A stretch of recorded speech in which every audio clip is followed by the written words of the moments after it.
আশা করি সবাই ভালো আছো। আজ আমি প্রিয়জনকে দেওয়ার জন্য এই সুন্দর গিফট ক্যান্ডেলটা বানাবো। আগে থেকেই তৈরি করা টেডি মোল্ড থেকে বের করে নিলাম। অবশ্যই মনে রাখতে হবে সিলিকনে অয়েল স্প্রে করতে হবে, তাহলে মোল্ড থেকে টেডিটাকে বের করে নিতে সুবিধা হবে।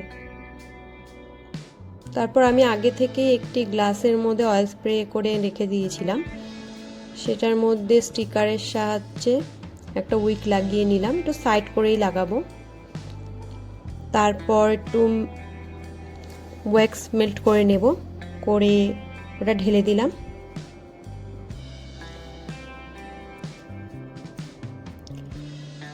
তারপর একটু ওয়েট করতে হবে, টেম্পারেচারটা 60 ডিগ্রিতে আসা অবধি। দেখো আমার ওয়্যাক্সটা কেমন জমে গেছে।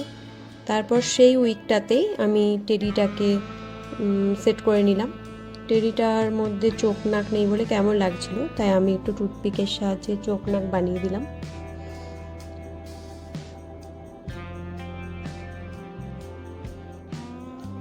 আমার বানিয়ে রাখা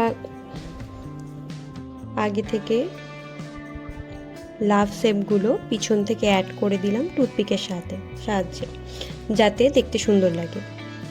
এবার ব্লু কালার মিক্স করে কিছুটা ওয়্যাক্স ঢেলে দিলাম। আস্তে আস্তে ঢালতে হবে যাতে ফট করে ছড়িয়ে না যায়। তারপর কিছু পার্ল আমি সামনে থেকে ছড়িয়ে দিলাম। রেডি হয়ে গেল আমার গ্লাস ক্যান্ডেলের ফাইনাল লুক। কেমন হয়েছে? এটা আমার ফাইনাল লুক।